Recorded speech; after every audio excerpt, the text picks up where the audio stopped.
Ustaz, saya tahun depan mau menikah.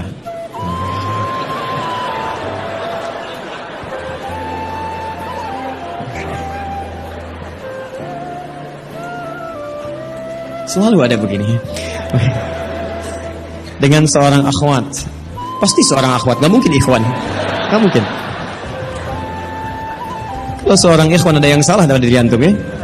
Baik, Quran surah ke-49 ayat 13. Ya ayyuhan nasu inna khalaqnakum min dzakarin wa untha. Hei manusia, kami ciptakan kalian pasangannya laki-laki dengan perempuan. Ya, laki-laki disebut dengan ikhwan, perempuan disebut dengan akhwat. Jadi kalau antum ikhwat pasti pasangannya akhwat ya. Allah menciptakan Adam dengan Hawa, bukan Adam dengan Adam, ya. Ini beda. Baik. Orang tua sudah setuju, alhamdulillah. Qadar Allah beberapa hari lalu ia memberi kabar bahwa ia sudah menerima lamaran ikhwan lain. Masya Allah. Baik, nasib. Padahal anak sudah sabar menunggu dia selama 4 tahun. Masya Allah. Baik, luar biasa. Kita sudah capek-capek hampir 2 jam mendapatkan cahaya, antum jadi meredup lagi. Masya Allah. Saya sabar menunggu dia selama 4 tahun tanpa komunikasi. Ini masalahnya. Beri saya nasihat Ustadz agar saya bisa melupakan dia, agar anak bisa fokus kembali. Allahu Akbar. Agar saya bisa fokus kembali menghafal Al-Quran dan hadis. Ini ujiannya. Jadi pertanyaan saya, antum pengen menghafal Quran dan hadis atau pengen menikah? Baik. Quran surah ke-57 Al-Hadid ayat ke-22.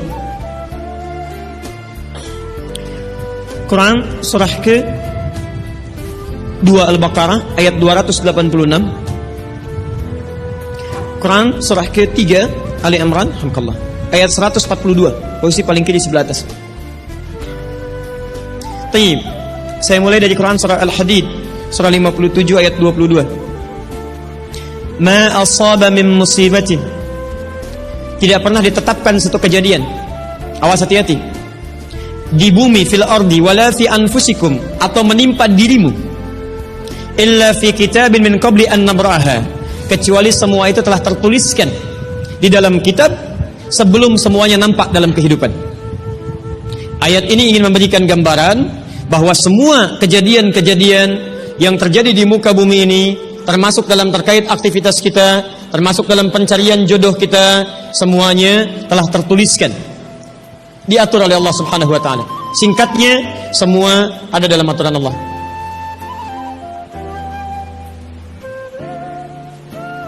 Fokus.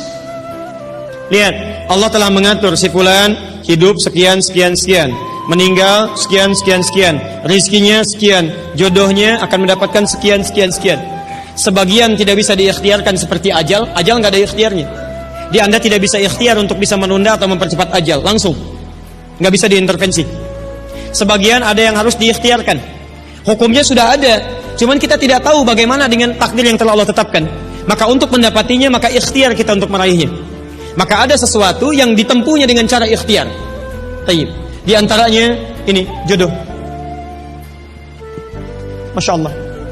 Allah telah tetapkan jodoh kita, diatur oleh Allah. Ini yang terbaik untuk kehidupan kamu. Tapi Allah merahasiakan kepada kita siapa jodoh yang dimaksudkan. Maka kita berikhtiar, yang dengan ikhtiar itu ada pahala didapatkan. Saya ulang, ada pahala didapatkan, ada kenikmatan dalam mencarinya. Bayangkan kalau kemudian nikah aja tiba-tiba tanpa ada pencarian. Antum gak akan pernah merasakan bagaimana nikmatnya ta'aruf, bagaimana nikmatnya mengenal, bagaimana mencari, bagaimana pahala bersabar, bagaimana nikmatnya berdoa, bagaimana istikharah dalam menentukan jodoh kita. Itu semua menghasilkan pahala dalam kehidupan kita. Maka yang pertama, lihat ketentuan Allah yang pertama, apapun ikhtiar yang telah Anda tempuh, maka semua ikhtiar ini tetap tidak akan keluar dari aturan Allah Subhanahu wa taala. Jadi kalau antum tadi sudah menunggu selama 4 tahun tanpa komunikasi, Masya Allah, sudah siap melamar, tiba-tiba Masya Allah dibalap oleh orang lain, kalah. Fokus. Maka bagaimana cara memahaminya? Perhatikan. Ikhtiar yang Allah tetapkan dalam aturan yang dibuat tadi, boleh jadi tidak harus selalu menyampaikan kita pada tujuan yang kita inginkan. Karena aturan Allah itu ketika ditetapkan akan bersanding dengan maslahat bagi kehidupan kita yang menjalaninya. Ingat ini ya, ingat. Aturan Allah ketika menetapkan, fulan, rezeki kamu sekian, fulan, fisik kamu begini, fulan, jodoh kamu si fulan, si fulanah. Ketika Anda menempuhnya dengan ikhtiar, tidak harus kemudian Anda meraihnya sesuai dengan keinginan Anda. Contoh, maaf, Anda ingin misalnya sekolahnya ke ITB, Anda ikhtiar, juara satu. Begitu tes di ITB tidak lulus, lulusnya ke IAIN. Misal, harap-harap ke ITB, masuknya ke IAIN. Harap-harap ke ITB, masuknya ke UNPAD. Ketika Allah kemudian menakdirkan Anda, misal keinginan Anda ke UNPAD, keinginan Anda ke ITB, tapi kemudian tiba-tiba beloknya ke UNPAD, bagaimana memahaminya? Perhatikan, kadang jalan kehidupan yang telah Allah tetapkan bukan harus menentukan hasil sesuai dengan yang Anda inginkan, tapi Allah menetapkan sesuai dengan apa yang Anda butuhkan. Anda ingin ke ITB, tapi apa yang Anda dapatkan di ITB bukan maslahat buat kebutuhan Anda, maka dibelokkan oleh Allah ke UNPAD supaya Anda mendapatkan apa yang Anda butuhkan dalam kehidupan Anda. Karena Allah mengabulkan apa yang Anda butuhkan, bukan apa yang Anda inginkan. Saya ulang, Allah mengabulkan hanya apa yang Anda butuhkan, bukan apa yang Anda inginkan.